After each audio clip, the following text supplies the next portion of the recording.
I asked Spirit this morning, what was the message for mothers for this Mother's Day? And the card that you received is, I am beautiful. So feel free to take this in.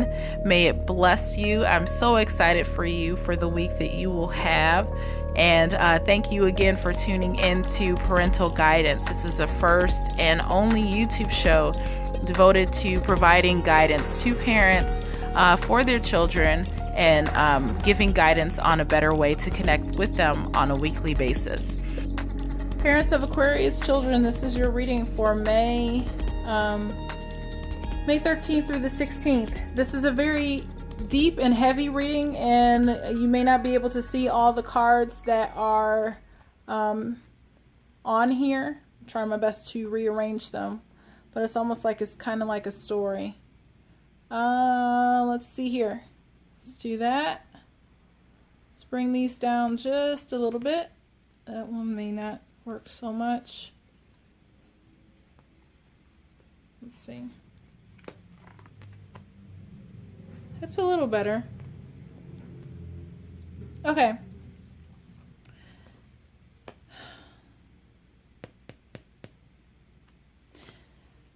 There's so much, I don't know exactly where I want to start, but I'm just going to spit it out because at least I'll be talking and not having silence play.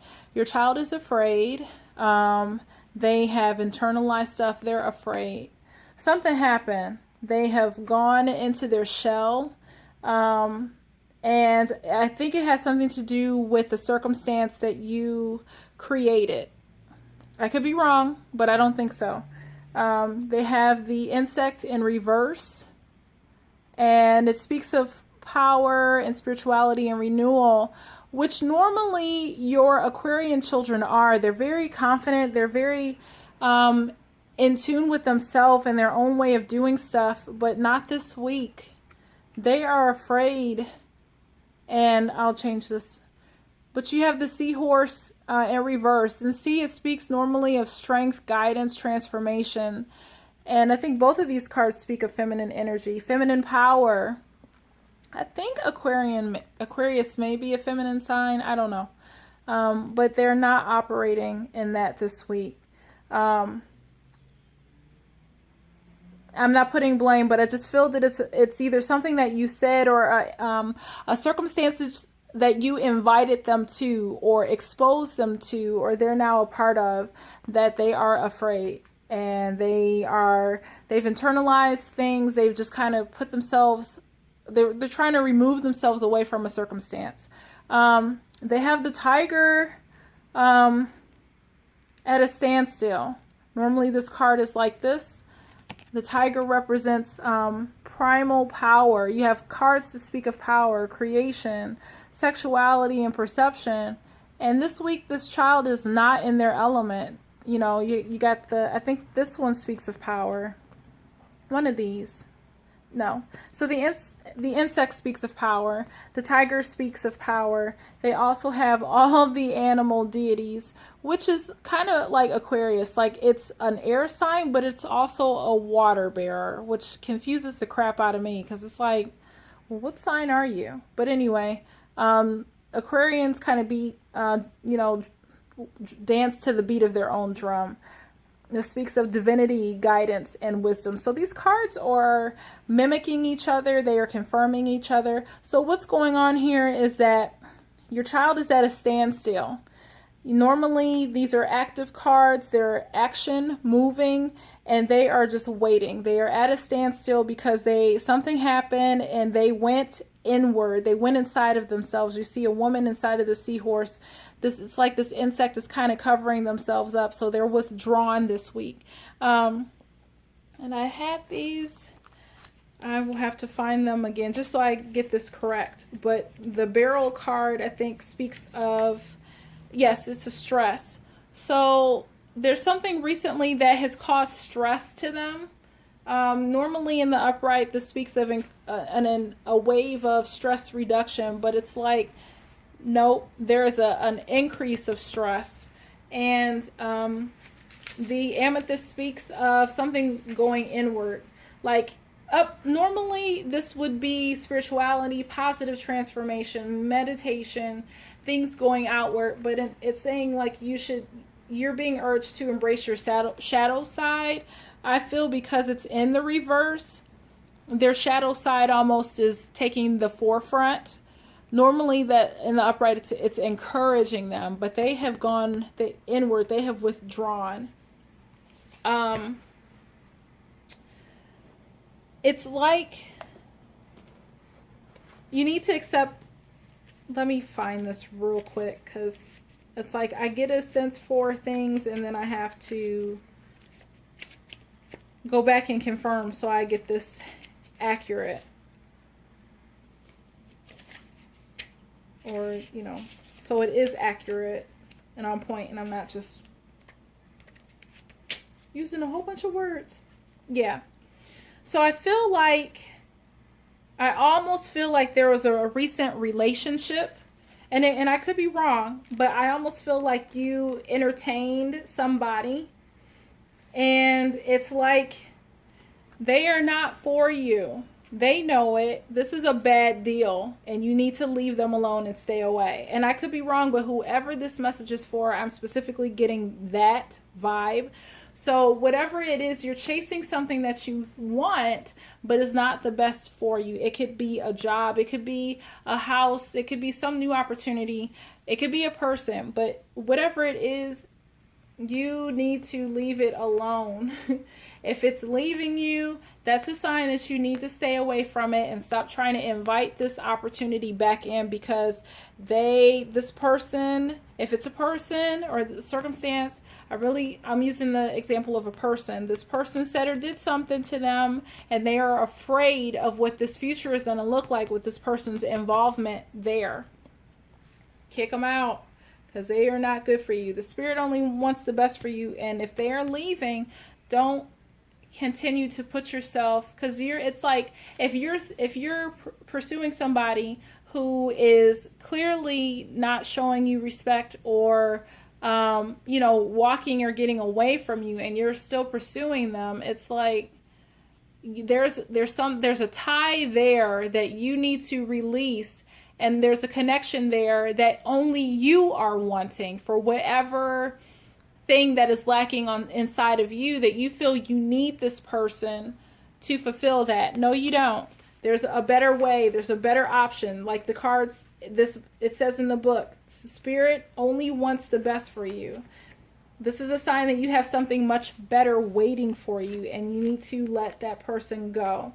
To clarify the co-create card, I almost feel like it's something that you need to co-create with your child. Like, get back to the essence of what's important. Open this creativity.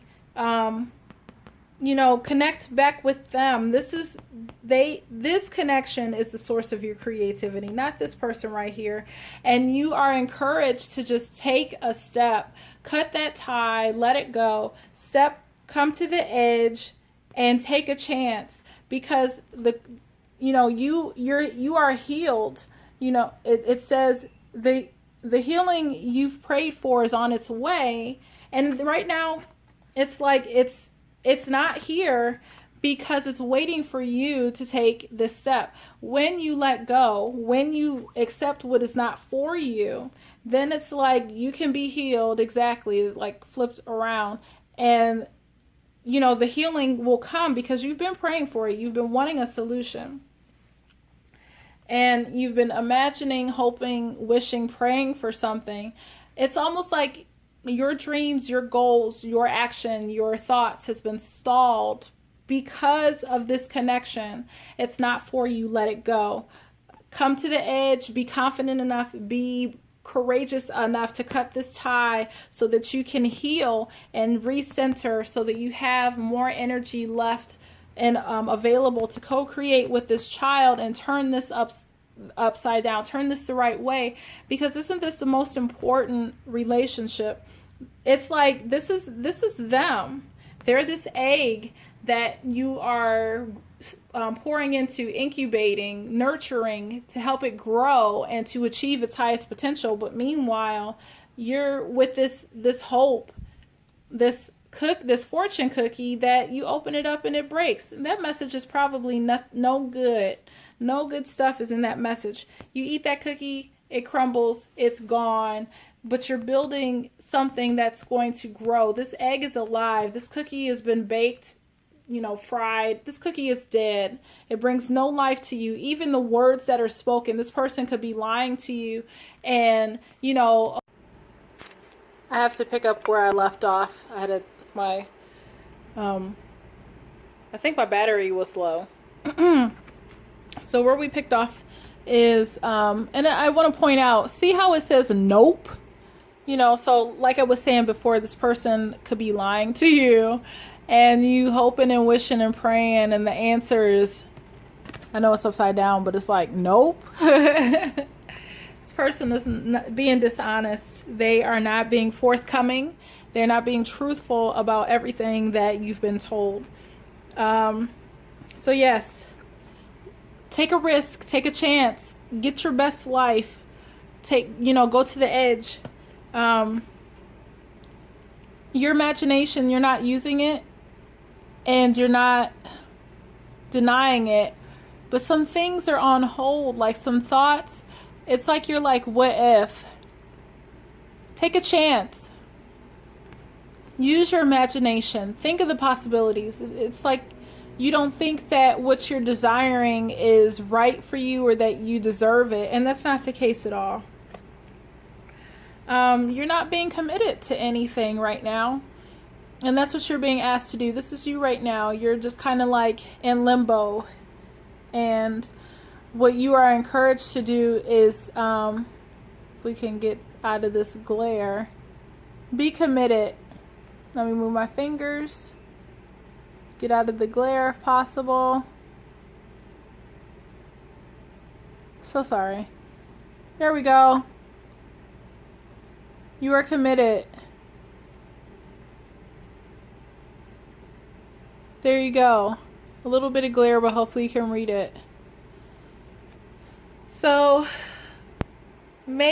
set one important goal and stick to it. Come to the edge. And, you are encouraged to be honest. Stay true to yourself. Stop lying to yourself and allowing the lies and manipulation of this person to deceive you. And it says that you are healed. The healing that you've prayed for is on its way, if I haven't mentioned this before. But just be mindful that you are blocking that. You are healed, and maybe you don't think that it's like maybe your confidence has been cut as well, and you don't think it's possible for you, but that's not the case. So that you've kind of not been committed or making a decision about something either way. Be honest with yourself. Come to the edge so that you may right this. That's all that I have for the most part. They need you. They really need you. And they are hurting because of this. They are going inward and they are being sacrificed and they are suffering because you won't let this go. Please let this go. This is not for you. That's what it says exactly. This is not for you. And holding on to it is doing nothing for your good or those in your life. So I always feel the need to say, I apologize because I'm just delivering the message. And my delivery is usually swift, blunt, to the point, because I just want to get it out there and not pussyfoot around it. So I do apologize if it hurts your feelings or if it comes off abrasive. That's not my intention. I just need to get it out. And on top of that, I am hoping that you are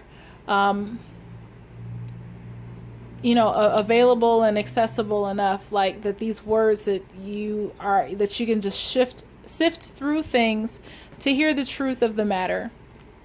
So thank you for this, for entertaining this reading. And I pray that you will choose wisely. I know you will make wise decisions, and I'm excited for the weeks that come for you ahead. Don't be afraid. It's okay. Everything looks scary before you jump, okay? But when you take that leap of faith, by golly, good things are on the horizon for you, okay? Be blessed. Thank you for watching. Thank you for listening. Have a great week.